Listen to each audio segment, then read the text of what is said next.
Well, I'm going to make this McCulloch Chainsaw all pretty, and a lot of people wondering what the hell yellow to use on it. This is actually good match, and McCulloch Yellow varies a little bit by production year anyway. The way I'm going to do this, you can use Krylon Gloss Sun Yellow or Rustoleum Sunburst Yellow. I took the Krylon because I've been having problems sometimes with the Rustoleum spray nozzles screwing up. Now, what I do is take a little awesome cleaner. That's this stuff right here. It's probably, and put some on the cloth. Awesome cleaner is pretty good stuff. The other thing is, you want to roughen it up with not emery paper, but scouring powder, just to put a dot on there, just to kind of take the glaze off of that. But this probably doesn't have glaze on it anyway. And what you want to do is take some starting fluid, spray it on a paper towel.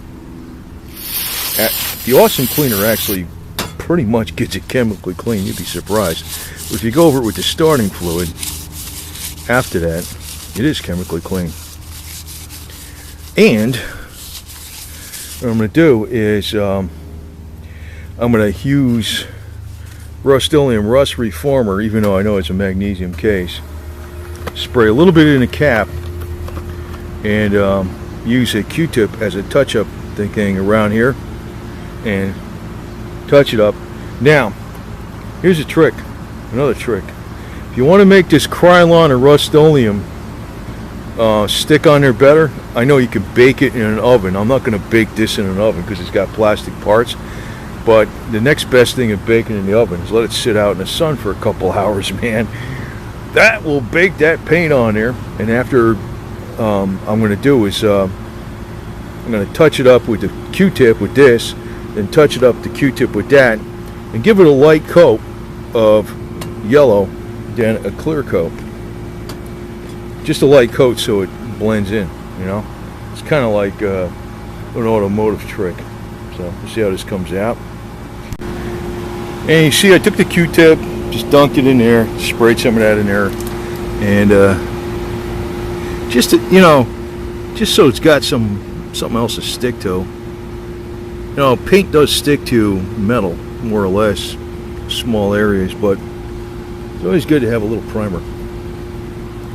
So that'll be done. Next thing, you shake this can up, spray some in there, and give it a Q-tip job, and then give it a light coat, and then just a Q-tip because I want to make sure I don't have to put a heavy coat on it to cover up the black, right? The primer. Now you see I just touched up the black a little bit so to cover it up so it's not so black, and this way the yellow will cover it. And we're going to give it a shot of Krylon right now, see how it comes out.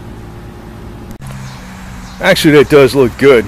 And you know, if you pull the saw apart and you bead blasted or lightly sandblasted it, and you took the parts and you put them in an oven like 300 degrees or something, even with the Krylon or Rustoleum, it would actually stick on there pretty good. You'd be surprised.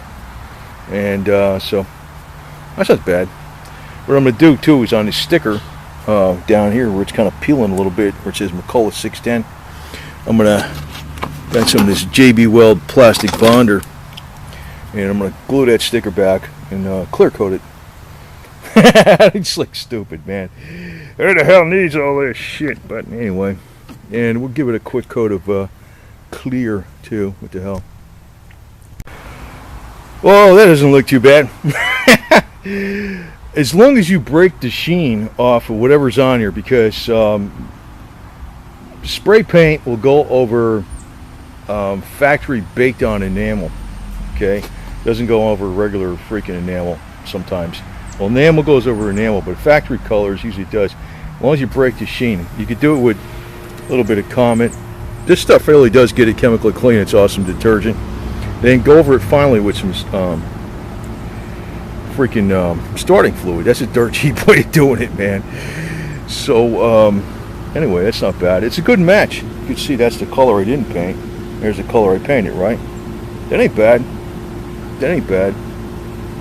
So if we get the saw all chipped up and shit, I got a way to make it nice and brand new looking. Now if you do this again, if you do this, you don't have to put it in the oven. But if you're, like right now the sun's going down. If I did this when the sun was shining bright and it's 90 degrees out, this thing would really cook on there pretty good. As a matter of fact, if I don't, I'm going to put this away, I could bake it tomorrow in the sun. Paint will actually, this paint actually, when you bake it, it gets stronger, even if you did it after the fact, but it's best right when it's drying. And I did put a little bit of clear on it before this was like totally dry. Kind of just didn't put too much on there, just melted it in just so it's got something. Not bad. Yeah, and this thing here, I'm gonna put some of this JB Weld plastic bonder under there, glue that back on, and hold it on with some monster tape, Gorilla tape. That's what it is, Gorilla tape, till it dries. And then you know, probably paint some of this yellow again and clear coat it or some shit. I'm not going to get that crazy with it. I'll probably fix these chips right here, clear coat over the sticker. And what I might do is, I was thinking about getting another heavier saw, but I was thinking about possibly getting a McCulloch 650 or 700. That's in good shape. The reason being is, if I understand how all this saw works, I don't need to understand a different saw. And these old McCullochs are pretty good. Actually, they're not bad. So I got the little guy over there, the MacCat, the 38cc 18-inch bar, whatever the hell it is. I got this thing, and maybe I'll get a used one, a 650 or 700. Like I said, if I understand how to do everything on this saw, I'll know how to do everything on a 650 or 700. Probably a 650, but whatever's available. And this way, I don't need to learn another saw. But I'm kind of tending to think of I don't know what I might do. I might get a rancher, whatever the hell you call that, or a farm boss, you know, a Stihl or the Husqvarna, whatever. But I'm not sure.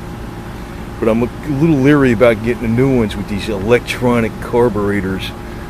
That's what's turning me off about the new ones. I don't want. It's another thing to electronic carburetor. Jesus, I don't like that. I don't like that. So that's why I might go with another old McCulloch. I don't know. Okay, I mixed up some of that goop, which is this JB Weld plastic bondo and a plastic bonder, and that should hold down that sticker. And then I'll just touch this up and put some yellow on it. Put a little clear coat on the side here, and we'll consider that about done. Look at this side of that saw, man. The top of it's clean. It's pretty clean. It's got a little scratch right there. It's a show saw. Yeah. I should probably paint McCulloch in here too, right? Yeah, bullshit. Etch it in there, man. Stencil it in there, right? They should do stuff like that from the factory. They should stencil in there McCulloch, like it's etched in the bar or something, or whatever. Still, you know, so it doesn't wear out. It doesn't get ugly or something. Imagine if you had the bar, like the bar's black, you know, it still has a white bar with the red letters on it. Say you use the black bar and you put red letters etched into the bar a little bit. Probably cost a couple bucks more, but it would look pretty, right? Because these bars, they really don't wear out if you maintain them. You got to change the sprocket once in a while, or you got to squeeze together to get the gauge back or something. They really don't wear out that easy. You know, as long as you keep them oiled. Oh yeah, by the way, oil. From now on, I'm going to run full synthetic 2-cycle oil after I run out of my other stuff. And that might be, I didn't know they had that shit, tell you the truth. So maintain the crap out of it. This saw don't have too much use on it because I'm just a home user. I'm not a lumberjack. But if I get up, what I'm going to probably use this saw for in the future, when I'm thinking about also getting another one too, and that's one of the reasons I got this little backup guy right here. This is a good saw for once I get the fuel line in tomorrow. That's a good saw for you know, trimming branches. You could probably trim some firewood with it too. I mean, if you with the with the exhaust modification and a sharp chain. But if I'm in a colder area like North Georgia or North Tennessee, I plan on using the saws a lot for firewood. So I'm thinking to the future. So that's why I'm getting into this again. I used to, back when I was in North Jersey, I did stoke up the fireplace a lot with firewood. And that was when I had this one, and I had a 16-inch McCulloch, but I used this one. I used to use this 16-inch a lot too for firewood because it's light. Anyway, but it does look okay. It's a good match. See that? See the front? That's not. That's where. See, this is dirt. Okay, that's dirt. Okay, so it's just hardly any scratches on it. See that? It's hardly any scratches. Is that a good match? That's a good match. So that's Krylon Gloss Sun Yellow, and the Rustoleum is Sunburst Yellow, I think. Sunburst Yellow. Very close. And McCulloch doesn't make these saws exactly perfectly the same color anyway. So that's why if you touch them up, you want to give them a dusting and some clear coat. And again, I can't re-emphasize enough, the best thing, you can actually make this stuff pretty damn strong by baking it in an oven, but if you leave it, if you're doing this outside and it's 90 degrees and the sun's baking down on it, the paint is going to get harder. So that's not a bad idea. You can get it pretty hard, pretty tough, and it'll get scratched up again. But if you got a saw that's got half the paint missing, you might want to do this. And if you take it apart, bead blasting is the best. But if you lightly sandblast it, chemically clean it, prime it, do that, and then if you take the parts and you bake them like 300 degrees, it's not powder coat, but you think it's an epoxy versus an enamel. It really does make it, it does do something, for real. But it is a close match. Very close match. So that's your McCulloch Yellow.